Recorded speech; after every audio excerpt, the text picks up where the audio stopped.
Hello everyone, welcome back to Pros Before Bros. Today I'm doing a two-parter video. Both of them are about the books I read for the month of November. I finished up, I believe the final count was 14 books altogether. I'm going to talk about some of the highlights, and this first video is going to be the misses, the ones that I did not like little to at all.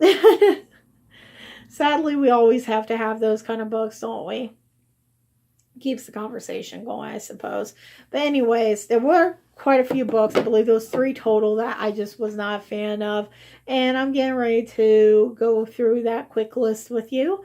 The first one that I was not a fan of is Before by Anna Todd. If you guys remember last week, I had discussed with you that I did a review that I completed a 4-book series called the After series by Anna Todd. Those are the pictures of the covers. So we got After We Fell.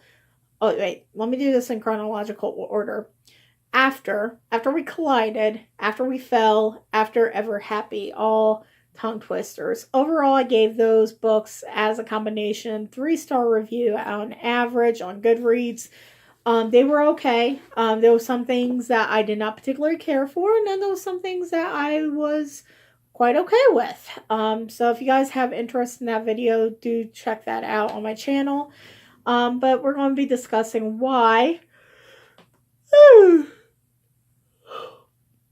Before made me do that. I'm kidding. Why Before did not meet my expectations.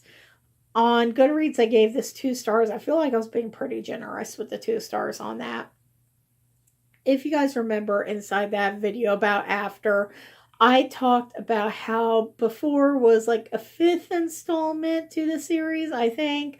But it's in the mindset of Hardin, who plays our protagonist's love interest. I guess I was wrong.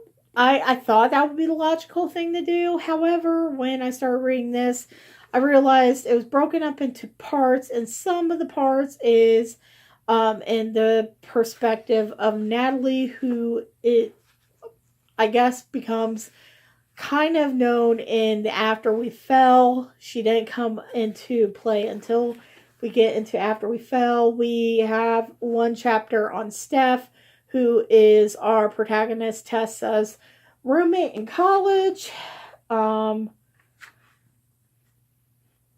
We had a perspective from Zed, who is a love rival. He was a chapter. Basically, there was so many perspectives in here, and yeah, it's kind of dull, to be honest with you. So I'll use the example of Zed. It talks about Zed at a frat party, and how he's trying to move on from having any sort of infatuation with Tessa. It was not memorable, to say the least. It was kind of boring. And that's how the whole book pretty much read, unfortunately. There are some times where we do see Hardin talking about his first couple moments with Tessa. Again, it wasn't memorable. If it read like multiple short stories thrown together in a book, and I think it was kind of disjointed and very unnecessary. If Anna Todd, because if you guys remember, the After series started off on Wattpad as fan fiction for One Direction.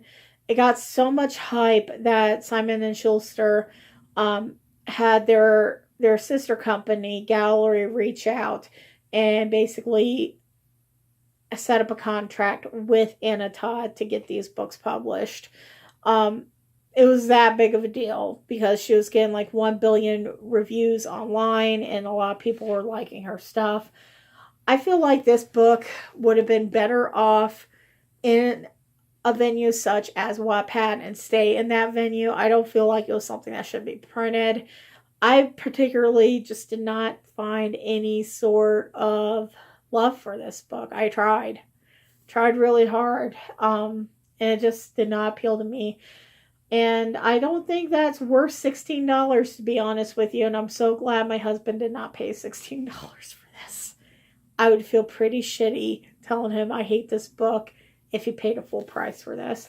It was very disjointed. And I just feel like it was just all these little short tidbits um, of things that may have happened inside the lives of these characters. And some of them were just simply boring. Like Zed at the party, or they talk about how Steph decided to go to college, why she decided to go to college, stuff that we could have lived without. I feel like it didn't give us any sort of better understanding of the characters. I was not really pleased with this. Yeah. So, my window was open back here. I'd probably chuck it. But then again, I don't want to piss off my neighbors and have them call the cops on me.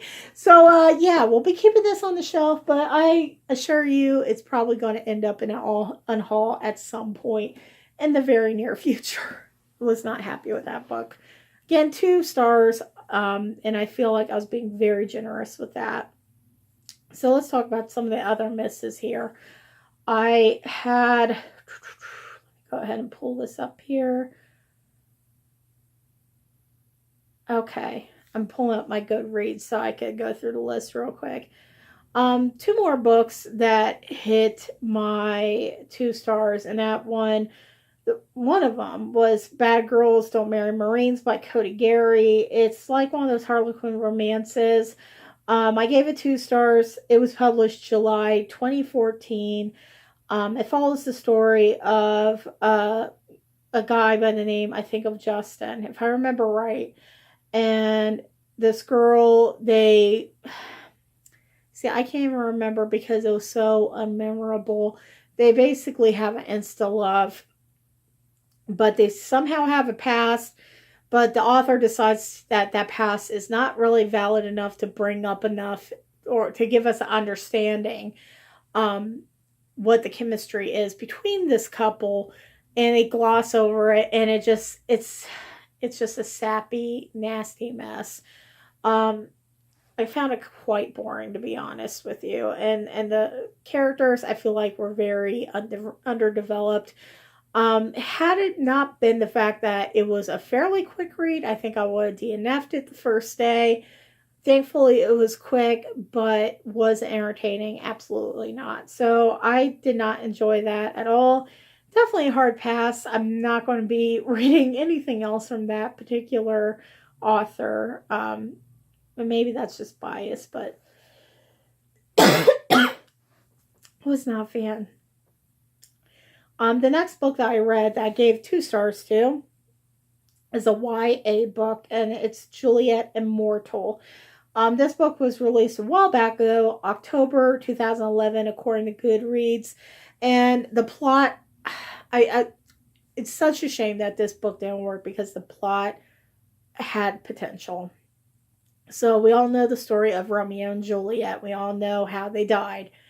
But what if Romeo actually killed Juliet so he could save his soul and basically continue living on for eternity? That's the premise of the book. It backfires though for Romeo because then Juliet lives, and of course she remembers that, her boo basically kills her so he could have his own immortality, and it's just, yeah, it sounds good, right? It sounds amazing. Sounds like it would be a great plot. It fell short. It fell so short. So, Juliet gets reincarnated as well as Romeo.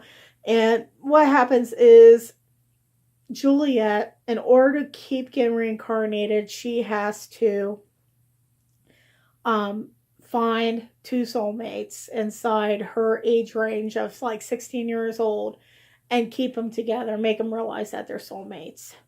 So in this most recent life that she gets reincarnated, her subjects, if you will, become friends with her, and she realizes that she's falling in love with the male of that love connection. And it's like insta love. 1 minute she is like, I can't do this. This is wrong. I gotta keep, them together. And then all of a sudden, the guy inside the group is like, "But I love you. You're the greatest. I want to marry you and have kids." It's only been like 3 days, dude, and you want to have kids with her, and you're 16. Like, come on now, come on. Let's be a little realistic here. When was the last time you heard a 16-year-old decide to make plans like that within a 3-day period? It was just awful. It was so disappointing how terrible it was. Apparently they do have a sequel, in the perspective of Romeo, and Romeo's character is like a whole different story inside this book, because it's like there's times where he wants Julia dead again, I guess, and like he's going after her, and then next thing you know, he's in the high school gymnasium talking to her, and they're like, he's like, "I want to be with you. I love you. You're the love of my life. I made a terrible mistake." And there's no like explanation for this, whether it's him being a genuine person saying he's made a mistake, or if there's like a motive behind it. So I was not happy with this book. I gave it 2 stars. I found it quite boring. I definitely don't want to read the sequel, because I just feel like that there was so many loose ends left over in Juliet Immortal that it sucked. I'm totally giving a hard pass on it. But that's just my opinion. So, yeah. Those are the 3 books I did not care for the month of November. Lost my train of thought. I was going to say October. I'm like, wait a second. But other than that, all the other books were fairly good. So I'm going to go ahead and end this video here and do a part 2. Because my SD card is a piece of crap. So enjoy. Thank you so much for tuning in.